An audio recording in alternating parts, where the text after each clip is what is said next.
What's on? This evening I'm going to take you to a spot where I captured possibly one of my favourite woodland photographs, and it's Respryn Woods. And I just parked up at Respryn Bridge, left my car up there, and it's just a case of walking downstream. And if you follow the river downstream, you'll find this kind of little island, and that's where I got the photo. So I'm going to take you there now, but on the way I'm just going to scout around and see if I can spot anything else to shoot, because we have this awesome soft light which is just perfect for woodland photography. I couldn't have hoped for anything better. Because at this time of year it's so overgrown, I'm just getting, you know, all the leaves are stopping too harsh a light coming through, so this is just ideal. Let me just adjust this brightness. Now this location is a stone's throw away from where I'm based. And when I actually sort my life out, if that ever happens, I am actually going back up to London. But for the minute, it's quite good because I can vlog some of these locations where I think I found really nice, worthy compositions to show you. So I'm going to take you down to this location now. As I said, you just follow the river down and you'll come to this little island. So it's pretty easy to find once you park up at Respryn Bridge. Now, I used to quite like shooting the Lanhydrock grounds area up by the main house, but there's been loads of publication stipulations that have come in now about taking photos of the house and putting them on your Facebook or selling the prints. So I try and stay clear of that area now. Train coming, just waiting until that passes. So the train line's just there, it runs right up past Prince Charles's duchy house. He has a house down in the duchy just down from here. So yeah, I'm going to take you to this location now. On the way I'll see if I can find anything else to shoot. So I'm looking forward to this one because, as you can see, the light is just perfect for woodland photography. So yeah, it should be quite a productive evening.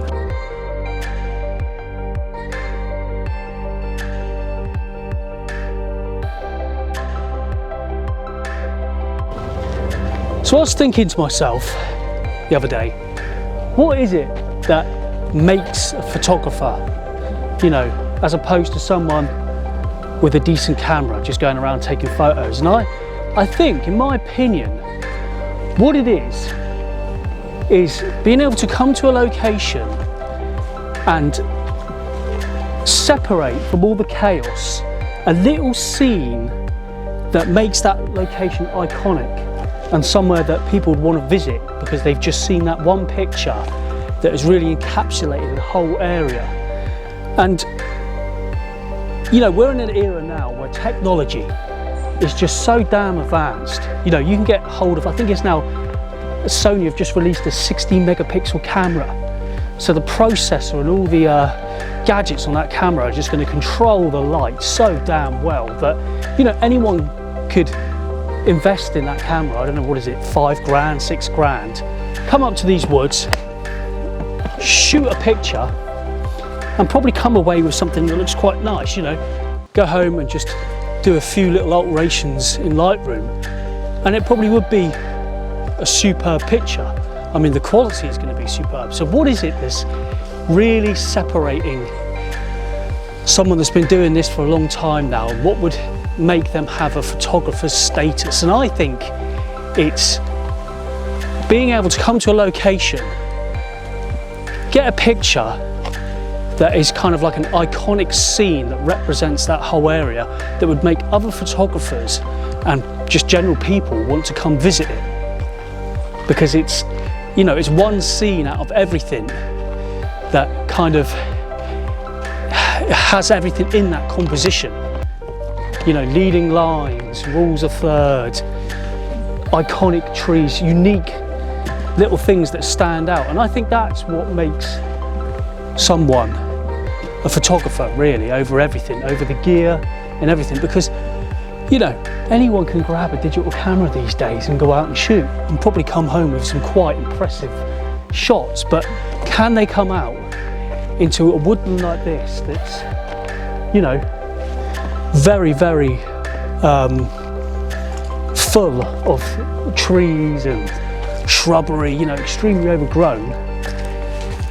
You know, I could probably get a picture right here, right now that would look quite nice, but it's not going to be something that you're going to be able to say, oh, well, that's Respryn Woods. I remember seeing that. That stood out for me. Because everything here right now looks the same, doesn't it? You know, so I think it's training the eyes to kind of pick things out of scenes and pick things out of locations, little, you know, cropped sections of areas that are just unique, you know, like a unique tree with a little stream running beside it. That's the photographer's eye, as opposed to the general kind of pick up a camera and shoot and hope for the best. So that is really what is separating, I think, someone that's trained their eyes to see things above just the general public, grabbing hold of a £6 camera that is going to shoot unbelievable photos. You know, I think Sony have just released a 60 megapixel camera, and it's just going off the scale now. See, I'm seeing something down there now, just along the side of that river.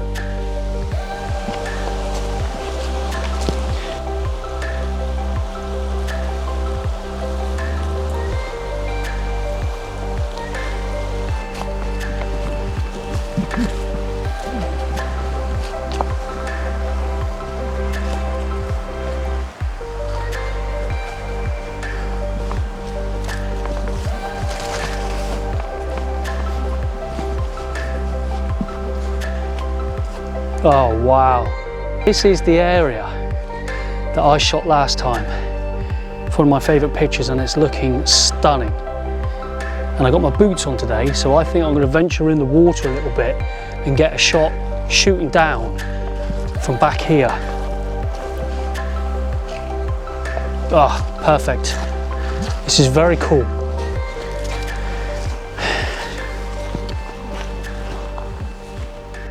So just recently I've been making a real effort to try and reduce down all the weight of my gear. Anywhere I can, I'm downgrading to lighter gear. And I think every photographer goes through this at some point, especially when you're carrying vlog gear, a drone, all the rest of it. My shoulders, I just can't take it.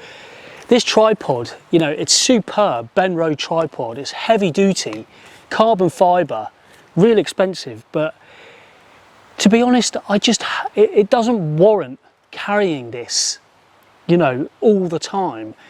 And there's only been a few occasions where I've really been like, wow, this tripod is serving its money in high winds. You know, the sturdiness of it down on the coast of Cornwall when you're in a storm has really worked. But that's been so far few in between that I don't really feel that I need to be carrying this all the time.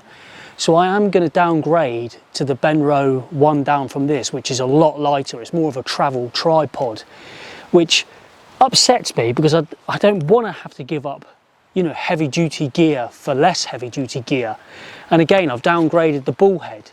I had a Vanguard 300, I think it was, and it was massive, and it must have weighed 1 kilogram. And already I can feel a reduction in the weight I'm carrying. So I think every photographer goes through this where they're just, I can't be carrying all of this. You know, you're carrying so much gear all the time. So this tree standing out to me, this is a really unique, nice looking tree. And you've got this rock leading out with all these golden leaves on it. That's kind of looking quite nice. I might try a 70mm shot and just frame that little area. And we've got some nice reflections coming off the river now. So I might give that one a go. But just because the river's so low and flat and still, I'm not really feeling it as like a river shot. So I'm thinking maybe going more into the woods and trying to pick out something from the woods. So I have found something now.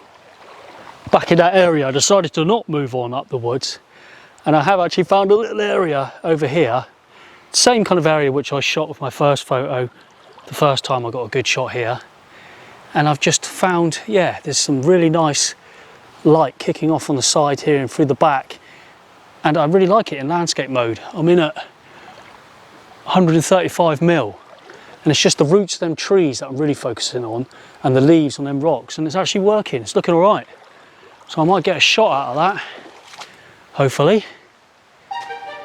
So this is the first shot of the evening. Now I like it, it's pleasant. I think I've done well with managing to get a composition out of that. I like the roots, I like the light, but I just feel it needs a river, and that's more like a stream.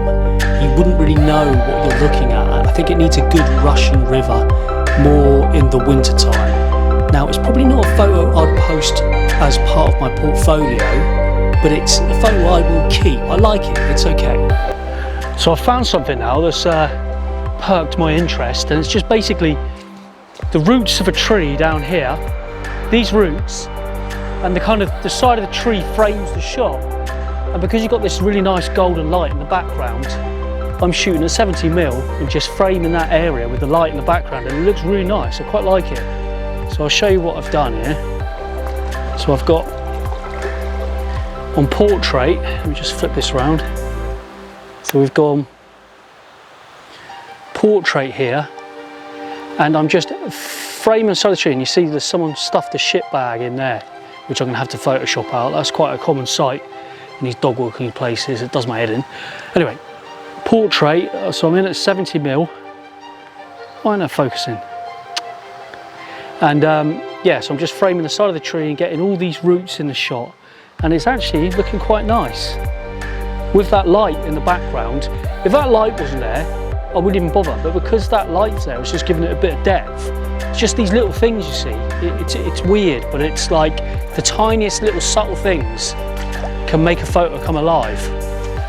And we're going to have to Photoshop out that shit bag that's been stuffed in a squirrel's hole.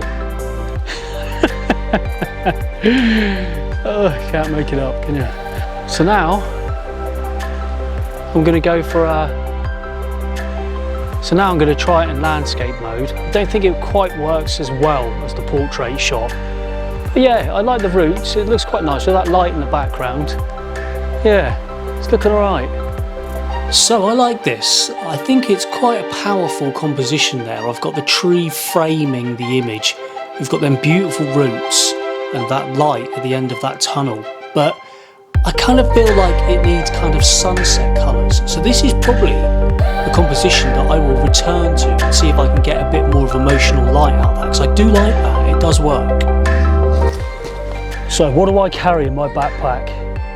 Literally 2 lenses, 16 to 35mm and my 70 to 200mm. And these are just the 2 lenses I've used and carried on me the whole time. I think it's just got enough focal lengths with both of these lenses to do everything I need. I haven't really wanted anything else. I've got a hard ground filter, a polarizer, a 6-stopper, a load of lens cloths, and that's pretty much it. But I have been trying to steer away from using filters and hard grads because it's kind of counterproductive to your workflow, because when you're pulling down a hard grad filter across your scene, unless it's a complete flat landscape, maybe a seascape that just has a perfect flat horizon, you're disrupting foreground information by using a hard grad, and you're having to do things in Lightroom to bring up foreground things that you've darkened with that hard grad. So I'm trying to steer away from using filters anymore, and you know, you have to start doing exposure blending in Photoshop, because Lightroom it's not as, you don't have as much control of it as you do in Photoshop. So I'm trying to steer away from filters. So I quite like this scene I found here, and it kind of goes against the grain of what I was saying earlier with finding this like one iconic spot that represents an area that people would find and recognize, because this is a chaotic scene. So it kind of goes against everything I was saying earlier. But as for a shot, it's quite nice. Even though it's quite chaotic, there's quite a lot of nice color coming through there. And we've got the brown leaves on the ground, and it's just little bits of separation of color. Even though it's a real chaotic shot, I think could work. We'll have to see. See, you never know until you get home. You might just be, oh, that's crap. But yeah, as for it, it is very chaotic, but yeah, the colors are really nice, because you've just got like these real red leaves on the floor, this bark on the tree that's being lit up, so it could work. But again, it goes against what I was saying earlier. It's not going to be, you know, something that people are going to be ever able to find again. It's just mixed, mashed in all the chaos that's going on. But it could be a picture. It's all right. It's quite a nice little shot. We'll see if it works. So I've just been running around like a flaming madman. Kamikaze with the camera. So basically I've just been running around getting as many shots as I can. With this one, we had light on this little bit of grass here and it looked really nice overlooking the river. So that could be a keeper. The light's just now faded, so I'm glad I got that shot. So over there's the last bit of light and that sun is just about to go down. So I think I'm going to call it quits for this evening. I'm pretty sure I got a photo that could be all right. Hopefully. So yeah, get a bit of B-roll, a bit more drone footage, and that's a wrap. I never managed to get another photo that evening, but that one strong composition, the tree and the roots, is definitely a worthy return.